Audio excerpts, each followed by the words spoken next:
Jehovah's passion for life. We just supported this team that be bringing them life.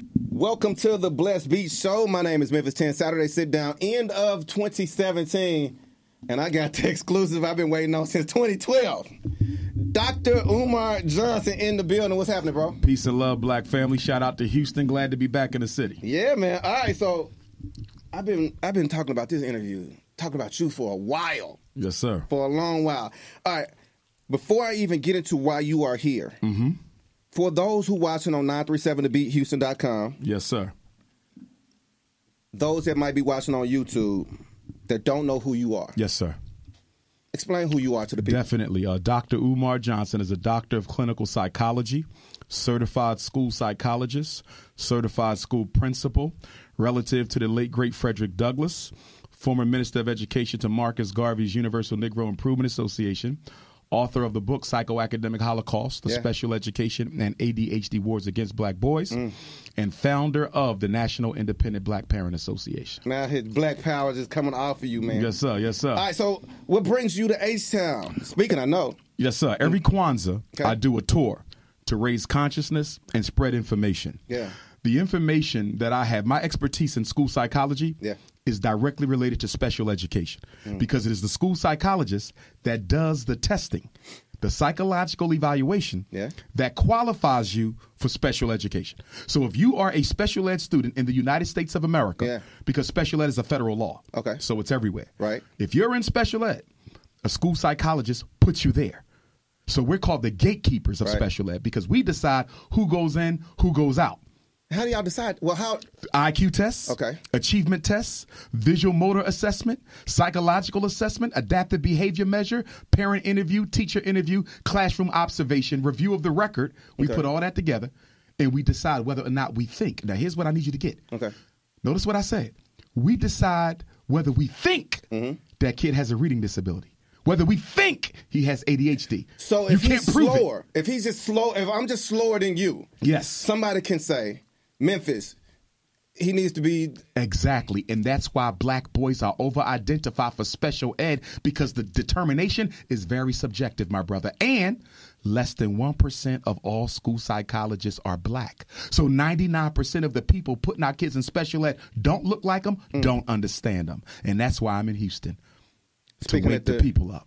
Speaking at the Shrine of the Black Madonna. Speak at 5. Doors open at 3. But from 12 until 5, when my lecture begins, there is a free community university at the Shrine of the Black Madonna. There's going to be different seminars, speakers from Houston dealing with agriculture, economics, investment, romance, spirituality, diet and health, police genocide, community organizing, and there's a free black vendor market. They set up now. We got food, we got clothes, we got shea butter, we got incense, we got cell phone cases. I'm there with my book that every parent needs to buy. But I want all of Black Houston, parents and regular members of the community, to come out today at 5 o'clock. And why? Because you're going to learn how to keep your child out of special ed. You're going to learn why you don't need to be giving your son Ritalin, Adderall, Concerta, Metadate, Cyclert, Risperdal, Depakote, Prozac, Paxil. Let me ask you this. Growing up, I don't know how old you are. Growing up, for me, I remember a time when we saw the slower kids, right? I think the thing was Down syndrome or something. Down syndrome. And now it seems like the big thing is, like you said, the ADD and autism is big now. Yes. Why do you think it kind of mushroomed? Okay, let's deal with them. Let's deal with ADHD. ADD, attention deficit disorder, comes to us in 1980. The same year that the CIA started mass incarcerating black males. They started locking up men for selling dope while they were giving dope to our boys in school. ADD becomes ADHD in 1987. In 80, it was only ADD. It became ADHD in 87. And guess why? Why? There's no drug that can make your son pay attention. So simply diagnosing a black boy with attention deficit disorder did not result in a prescription. The drug companies were losing money. Wall Street wasn't getting paid. So they forced the American Psychiatric Association to add the H, attention deficit hyperactivity disorder. Now everybody could get doped up. When you say hyper, that just means I can't sit still. Look at the criteria. I'll give them to you now. Go ahead. Loses things necessary to get his work done. Acts like he's driven by a hand or motor. taps with his hands and feet, blurts out answers, has difficulty sustaining attention, loses things necessary to get his work done, has trouble playing quietly. First of all, what child plays quietly? Nobody. Second of all, do you know what I just described to you? I didn't describe to you a mental disorder. I described to you a normal black boy. Right. Which leads me to my next point. Right. 97% of American teachers are women. 93% of that 97% are middle-class white women. The black boy doesn't have a problem learning. Right. He has a problem being mistreated by people who don't understand him. I always said that ADHD thing was a hustle. If you could sit there and play video games, you could sit there and play Madden for an hour, you can sit still. You know what I mean? So do you know what you're saying? You're telling me that ADHD don't exist and that what they call ADHD is nothing more than the manifestation of a kid who is bored or a teacher who can't maintain his attention. Wow. Because child will attend to anything they want to attend. Like you just said, he'll be on a video game for 12 hours. Right. That's not ADHD. Right. The problem is the classroom is bored, the teacher is underpaid, the school is underfunded, and the curriculum is garbage. Fix the system. Stop blaming the child. What drives you, man? What overall drives you? When you wake up in the morning, I got to get after it. I got to make people aware. What drives Dr. Umar Johnson? God put us here to manifest God consciousness on the earth plane. Okay. And because we all going to die, we only get a century, give or take a decade. You get 100 years max to make something happen here. And because I know that my mortality is inevitable, I have to do all I can to leave the world a better place than it was the way that I found it. Because the only thing that live after you gone is your deeds.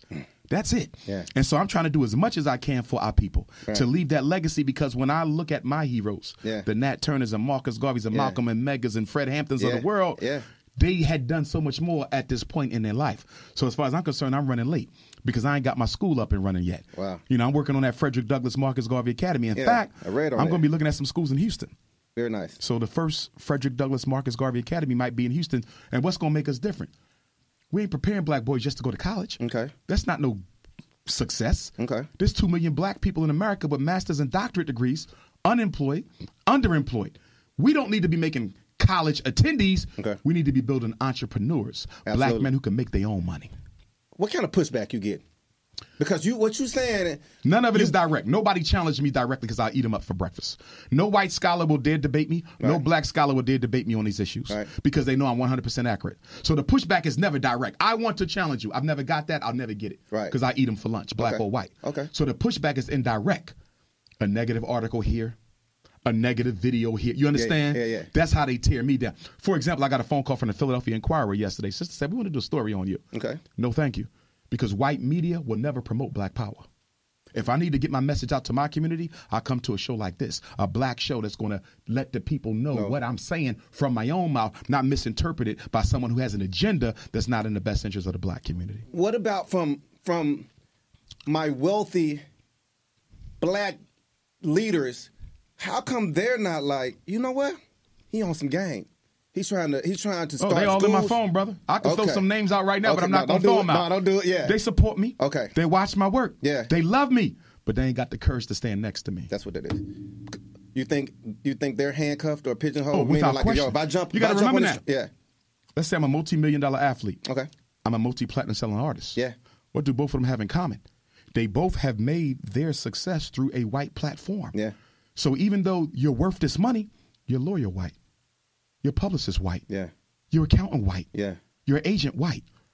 And you're going to write a $100,000 check for Dr. Umar's Frederick Douglass Marcus Garvey Academy for black boys? They're afraid of losing their bottom line. They are afraid of losing their bottom line, or in the case of a retired celebrity whose money can't be stripped, they're afraid of being framed and set up like a Bill Cosby or a Tavis, or they're afraid of losing their relationships with white people. Can you respect that? No, I cannot. Okay. Because we are at war. The only thing worse than what we're going through now is slavery. I don't think it was this bad in the 60s, brother. In the 60s, if a police officer killed a black person, you better talk. You had to hear from us. Yeah. Now, if a police officer killed a black person, you might get a one-day riot, an emotional temper tantrum, but there's no follow-up. Yeah. See, there's riots, there's revolts, there's revolutions. The riot is a temper tantrum. Yeah. The revolt is a sustained reaction systematically to oppression. And a revolution is a total tear down and building back up. We've never got to revolts. We've never got the revolution. We still stuck on riots, emotional temper tantrums. That's deep, dog. So why as a people that we won't stand up against some of this stuff as a people? After they killed Dr. King. Yeah. April 4th, 68. And we'll be celebrating 50 years of his assassination, April 4th, 2018. Absolutely. 50 years. Absolutely, yeah. No replacement. Okay. We've had no replacement for Dr. King. No leader you name has given us a substantial, progressive, protracted, sustained movement for systematic change. Why? Because they don't want to end up like Dr. King. In other words, if you want to save black people, you got to be willing to give your own life.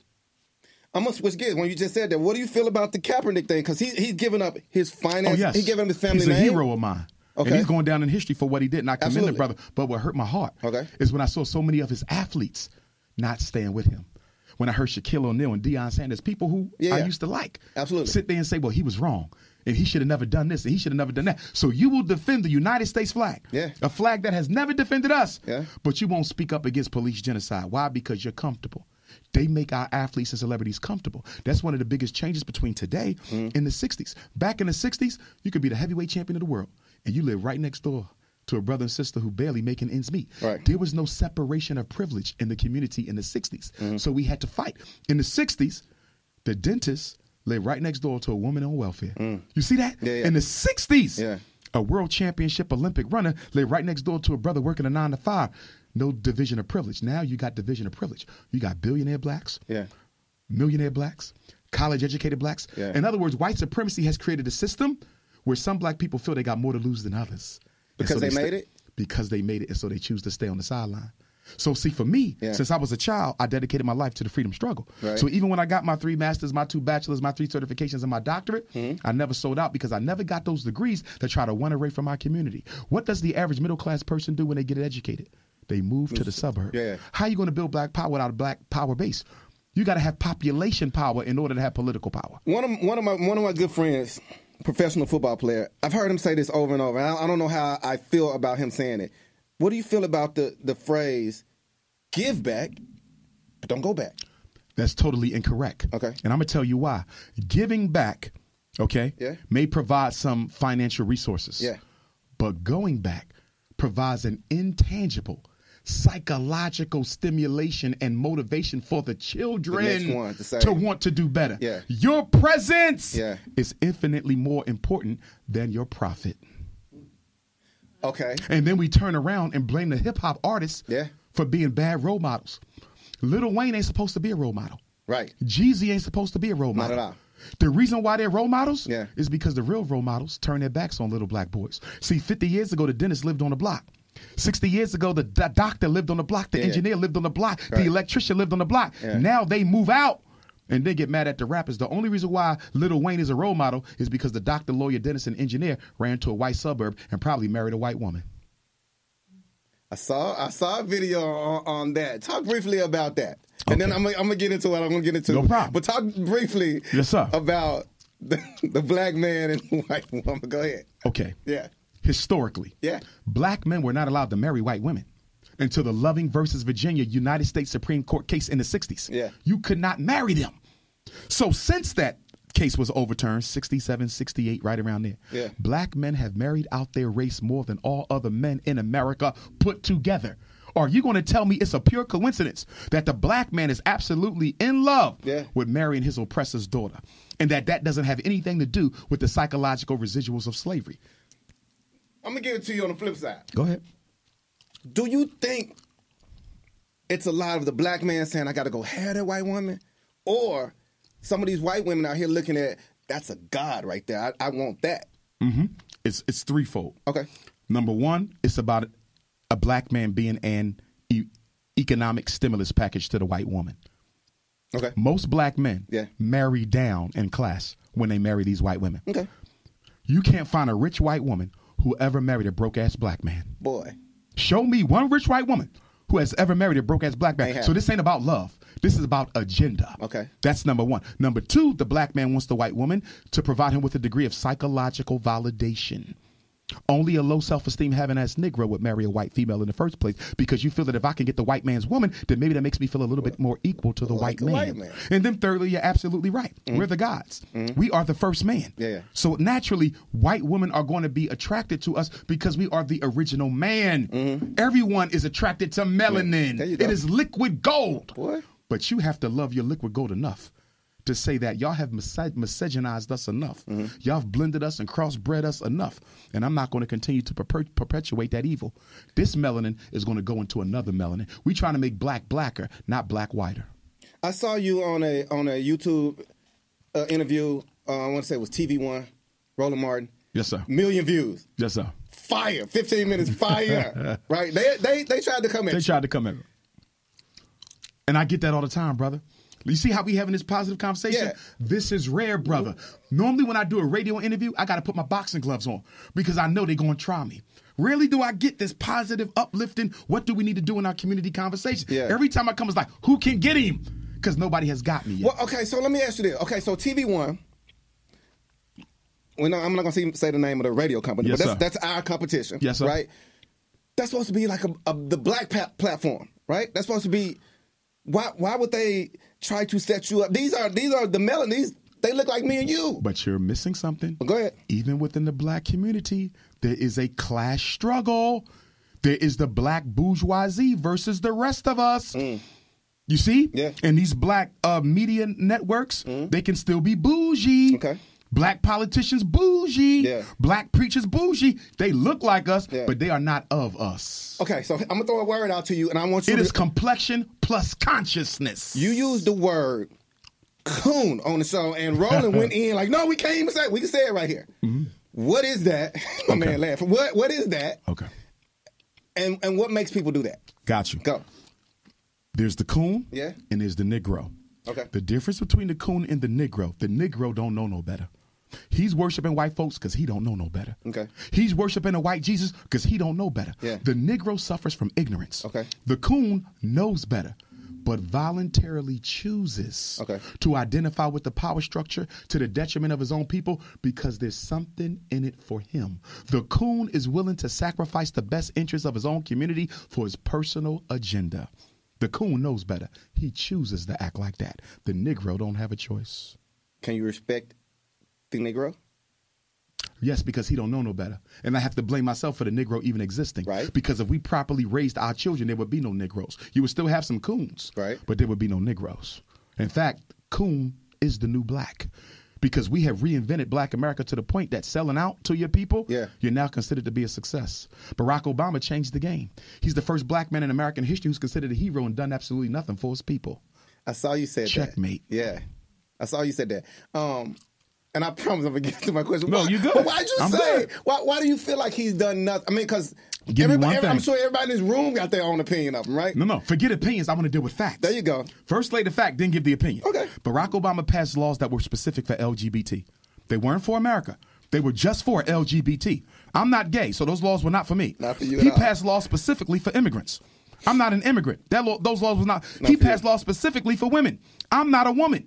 You understand me? So why is it he can do laws just for gays? He can do laws just for immigrants. He can do laws just for women, but when it comes to black people, he can't single us out, but he can single everybody else out. Speaking of singling out, when I want to say it was Eric Garner, and I think his daughter passed. His daughter just passed. His Rest daughter in passed peace. today. When that went down, or Trayvon went down, right? Could he have passed something? Could he have done something more than he? I mean, he was just like, "Yo, this is an incident. That's an incident. It's both unfortunate." Could he have said, "You know what?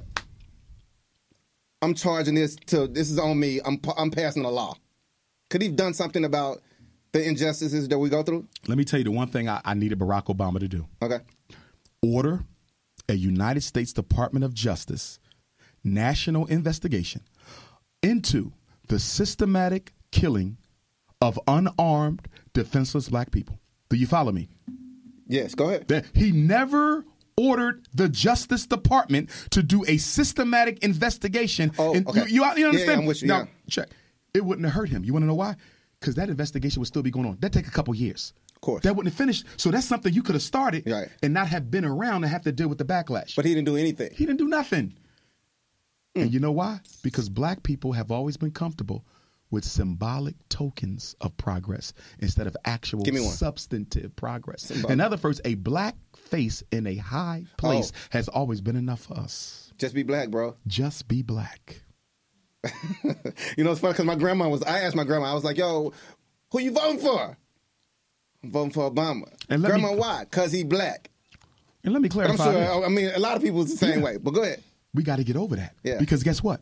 Since they killed Dr. King, we have seen 1,000% increase in the amount of black elected officials in America. And guess what? There is an inverse relationship between how many black people get elected and the condition of the black community getting worse. Why is it the more black politicians we get, the worse off we become? And I'll tell you why. 99% of all black politicians are elected on white campaign money. So let's say you want to run for mayor of Houston. You mean well, but your community don't want to give you the money that you need to beat the incumbent. So you got to go begging to the Democratic Party, begging to Walmart, begging to the banks, and before you know it, you done sold your whole soul. Now I have to do what they say. Thank you. There is no black power without black finance. The most important thing you do in election is not vote. The most important thing you do in election is finance the candidate. Wow. Why do you think the white man loves to go around talking about, I want to make the world safe for democracy? He's always in Africa. I want to make the world safe for democracy. You want to know why? Because he knows in a democracy, whoever gets the most money spent on their campaign will win 95% of the time. So if you have more money to spend than any African candidate, all I got to do is shower my candidate with enough money. 9 times out of 10, he's guaranteed to take that office. Africa don't need democracy. Africa needs development. Black America don't need democracy. Black America need opportunity. Very true. All right. Question I definitely wanted to ask you. I saw you post something. I don't know if it was you. I'm hearing you be suspended off of stuff, so I don't even know if it was you for real. But you posted and you was like, man, this might be my last time doing it. Like, yeah. The State Board of Psychology of Pennsylvania. Before you even say that, I want to say. Yes, sir. They're attacking you on your credentials. Yes. I don't care about your credentials, right? Gotcha. But I want y'all to care about them because I work hard to get them. I feel you. This is, okay, so I was reading and I saw some comments and somebody, I don't know who it was, but made a comment and said, when a white person of high education has all of these degrees, nobody questions that, but they're attacking you. Mm-hmm. And the reason they question it, we're not used to seeing a black man be this unapologetically African with my type of traditional European university background. Right. I went to 3 white universities, Millersville University, Lehigh University, Philadelphia College of Osteopathic Medicine. Say it again. Why? Well, I wanted to be a psychologist. Okay. The principalship was kind of like a little detour, that I took. Okay. And a lot of them degrees were just accidental on the way to the doctorate. There you go. You follow? Yeah. But I'm probably the most outspoken black man in black intelligentsia. Okay. And people have a hard time harmonizing that with the fact that he got 6 degrees. Yeah. Black men don't talk like this when they got them type of credentials. They normally somewhere Cooning. You understand? Yeah, so the truth of my message makes people question its authenticity of the credentials. Wow. So now the State Board of Psychology, I have to report to them on January the 8th. They want to strip me of my school psychology credential because they claim that what I'm teaching to my community is not... Can they do that? White man could do anything because he's in charge. Okay, he created this. He can. Okay. He went into Libya and killed Gaddafi. There's no laws that allow him to do that. He got the power to do it. And that's what I want black people to understand. It ain't about voting. It ain't about praying. It ain't about marching. It's about power. It ain't about a black face. It's about black power. I don't need a black mayor, a black governor, a black president. I want black power. I'll put a white man in office. If I could strike a deal with him to get done what we need to do. Right. You don't fall in love with politicians. Okay. You get politicians to fall in love with you. Get the work done. Get the work done. So they coming for you. 5,000 blacks in Houston, well organized, can change this city in 60 days. America can't stand black power. America has never been able to stand up to black power. That's why they invented COINTELPRO, and now they have the Black Identity Extremism Task Force, which means they're coming back at us again now because the original terrorist has always been an unapologetically African black male. I gotta dive into this right here. Go ahead. You stand strong on black power, black pride, black excellence. Bro, I got on the YouTube today. I got on the YouTube today. And you was going in. Yes, sir. Right? Yes, sir. And I'm sure the brother you was going in about going to see this interview and call me too, and that's fine. Okay. But I'm giving you the platform on Blessed Beatz, on 937 The Beat. Yes, sir. And I want you to talk about why somebody else that is playing in the same field or trying to be or whatever as you are attacking. Like, why are we? Okay. Why are we going at it? First of all, we got to understand something. And if you want to say his name, you say his name. I ain't gonna say his name. Okay. He's not that important. Okay. But here's the thing: all revolutionaries are not created equal. All revolutionaries are not created equal. And unfortunately, in the world of social network, we do a horrible job of differentiating between who's sincere and real and who's simply pimping the struggle for personal profit. Wow. That brother, he's simply pimping the struggle for personal profit. And the only reason why I had an issue with him is because he spoke my name in a negative vein. One thing about Dr. Umar Johnson, I don't speak on nobody, bro, not publicly. Right. Now, if me and you have a private conversation, I'll tell you he's a hustler, he's a pimp, he don't care about black folks, he used white people to make all his documentaries, but he want to talk about white supremacy. He's a fraud. I will tell you that privately.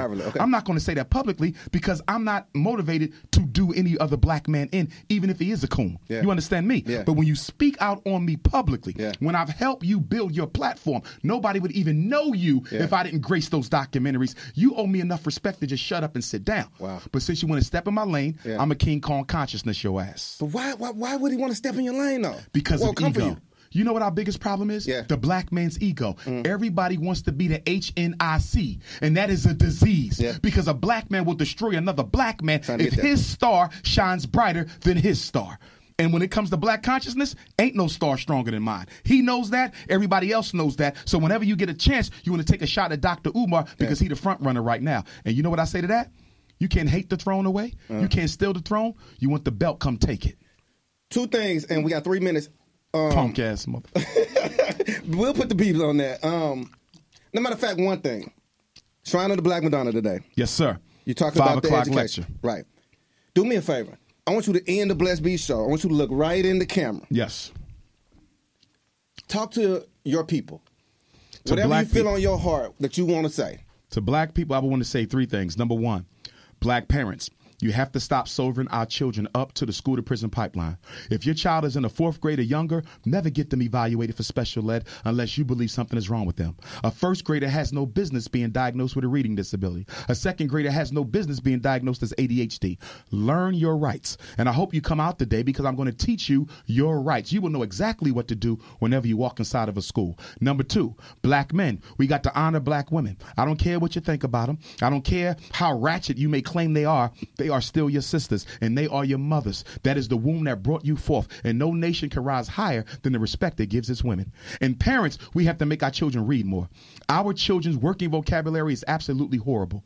We're spending money on video games, TVs, internet, tablets, sports. What about the books? How many of y'all bought books for Christmas? How many of y'all bought dictionaries for Christmas? How many of y'all bought encyclopedias for Christmas? And the last thing that I would say, all this information we got going around in the conscious community, it means nothing if we don't organize. Information won't save us. Organization does. As Marcus Garvey said, the greatest weapon used against the Negro is disorganization. As Kwame Ture Stokely Carmichael said, if you organize a little, you get a little done. If you organize some, you get some done. If you don't organize at all, you don't get nothing done. I'm the Prince of Pan-Africanism, Dr. Umar Johnson, drumarjohnson.com. Get at your brother. Bars. Hey, real quick, and I got to do this because I know there's going to be a lot of people that definitely support you. Somebody wants to support the cause because I know, like you said, you're not going beg for the money from. No. Independence. How we supporting you? Independence. If anyone wants to donate to the Frederick Douglass Marcus Garvey Academy, write a check of money order payable to FDMG Academy, P.O. Box 6872, Philadelphia, PA 19132. And to that note, we're very close to a school. Okay. Again, I'm looking at some here. Yeah. I got 1 or 2 lined up in Detroit, 1 in Chicago, 1 in Atlanta. Yeah. And I got to go see 1 in South Carolina. Okay. So God willing, by the end of January, we will have a school. And if anybody wants to work at the school, send me your resume. FDMG resumes@gmail.com. But you cannot work for me if you sexually confused or dating an alien. Black power. And while we viral right now, if y'all want to send some money to Blessed Beatz, Dr. Umar Johnson, I appreciate you coming through here, man. Thank you, my brother. All love. God bless the Beatz. We out of here. Beatz, we out of here. Jehovah's passion for life. We just supported his team that be bringing them